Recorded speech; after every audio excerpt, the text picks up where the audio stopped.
kick.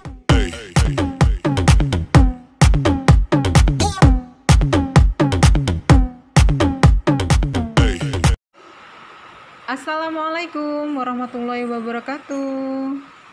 Hai kelas, apa kabar semuanya? Sehat selalu dan selalu dalam limpahan nikmat kebaikan Allah Subhanahu wa Ta'ala. Amin amin ya robbal alamin. Oke kelas, jumpa kembali kita dalam video pembelajaran prakarya dan kewirausahaan kelas 12 semester 2. Oke kelas, pada sesi kali ini kita melanjutkan pada video pembelajaran sebelumnya, yaitu pada bab 5, wirausaha produk kerajinan fungsional dari limbah. Tujuan pembelajaran pada bab ini adalah yang pertama, menghayati bahwa akal pikiran dan kemampuan manusia dalam berpikir kreatif untuk membuat produk kerajinan serta keberhasilan wirausaha adalah anugerah Tuhan. 2. Menghayati perilaku jujur, percaya diri dan mandiri, serta sikap bekerja sama, gotong royong, bertoleransi, disiplin, bertanggung jawab, kreatif, dan inovatif dalam membuat karya kerajinan fungsional dari bahan limbah dari lingkungan sekitar untuk membangun semangat usaha. 3. Mendesain dan membuat produk serta pengemasan karya kerajinan fungsional dari limbah berdasarkan identifikasi kebutuhan sumber daya, teknologi, dan prosedur berkarya. Selanjutnya, diharapkan kalian mampu mempresentasikan karya dan proposal usaha produk kerajinan fungsional dari limbah dengan perilaku jujur dan percaya diri, kemudian menyajikan simulasi wirausaha kerajinan fungsional dari limbah berdasarkan analisis pengelolaan sumber daya yang ada di lingkungan sekitar. Oke kelas, kita melanjutkan pada bagian C, bahan baku limbah padat untuk kerajinan fungsional. Yang pertama, karakter dan potensi limbah padat.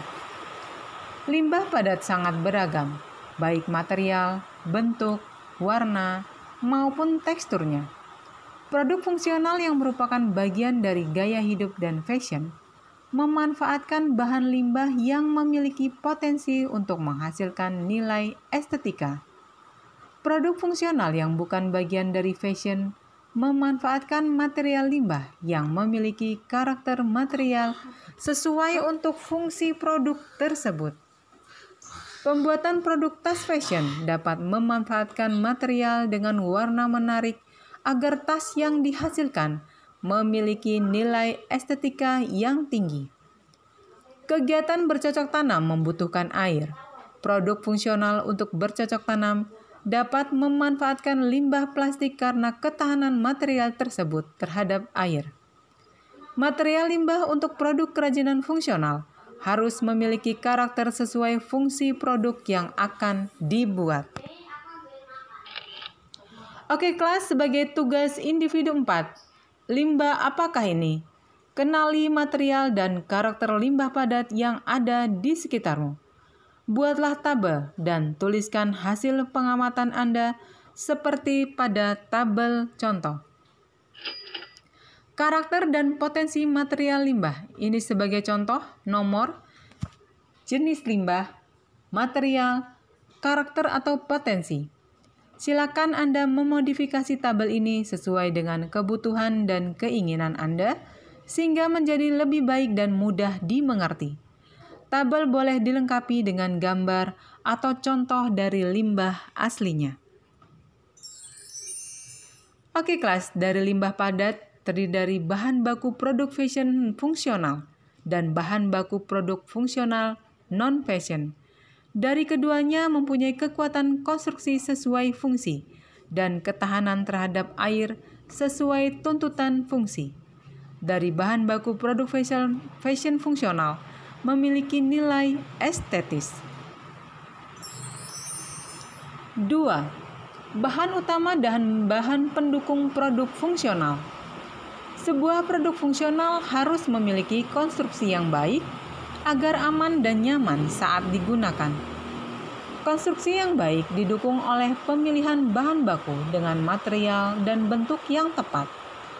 Material limbah plastik dengan tebal 18 mm tentunya lebih kuat daripada material plastik dengan ketebalan 10 mm. Material plastik dengan ketebalan 18 mm bentuk melengkung lebih kuat daripada lembaran plastik dengan ketebalan yang sama. Oke kelas, sebagai aktivitas, siapkan beberapa limbah yang berupa lembaran dan lembaran dengan lipatan atau tekstur. Bentangkan lembaran limbah dengan disangga pada kedua sisi yang berseberangan dan diberi beban pada bagian tengahnya. Amati perbedaan kekuatan konstruksi di antara keduanya. Bentuk lengkung memiliki kekuatan konstruksi lebih baik daripada bidang lembaran. Selain bentuk lengkung pada plastik, lipatan-lipatan yang dibuat pada sebidang kertas akan membuat konstruksinya lebih kuat. Kekuatan konstruksi material juga dapat diperoleh dengan cara menganyam bahan menjadi bidang. Bidang yang terbuat dari anyaman memiliki kekuatan daripada lembaran bahan yang bukan anyaman. Cara lain untuk membuat konstruksi adalah dengan cara menyatukan beberapa lembar material menjadi berlapisan dengan bantuan lem atau teknik jahit sehingga menjadi lebih tebal. Oke kelas, pada gambar 5.8 adalah perbandingan kekuatan konstruksi plastik wadah telur.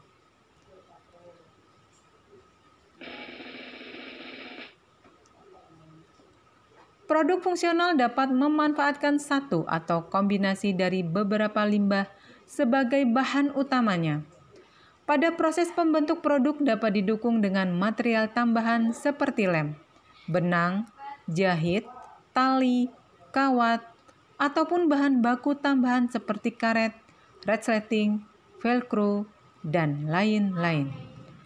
Oke kelas, pada gambar 5.9 ini, bahan baku tambahan berupa tali pada gambar 1, resleting pada gambar 2, dan karet pada gambar 3. 3. Bahan baku limbah di lingkungan sekitar. Bahan baku harus memiliki jumlah yang cukup untuk menghasilkan produk fungsional sesuai target produksi. Setiap daerah memiliki potensi sumber bahan baku limbah yang berbeda-beda. Wirausaha produk dari limbah sebaiknya memanfaatkan limbah yang ada di wilayah sekitar. Sumber bahan baku yang dekat dengan tempat produksi akan dapat menekan biaya transportasi bahan baku ke tempat produksi. Biaya transportasi yang rendah akan membuat biaya produksi menjadi rendah pula. Oke kelas, sebagai aktivitas, pilih sebuah produk fungsional yang ada di sekitar Anda. Amati bahan apa saja yang digunakan untuk membuat produk tersebut, bahan apa yang utama dan bahan apa yang merupakan konstruksi pendukung. Amati dan pikirkan bagaimana bahan-bahan tersebut dapat terbentuk menjadi sebuah produk fungsional dan apakah menurut Anda produk tersebut dapat dibuat dari bahan limbah. Oke kelas, sesi kali ini sampai di sini dulu. Pada pertemuan berikutnya, kita akan lanjutkan pada bagian D, teknik produksi kerajinan fungsional berbahan limbah. Oke kelas, tetap semangat dan selalu jaga kesehatan. Terima kasih, jangan lupa like, share, dan subscribe agar tidak ketinggalan video-video pembelajaran selanjutnya. Thank you. See you next time. Wassalamualaikum warahmatullahi wabarakatuh. Kick. Hey.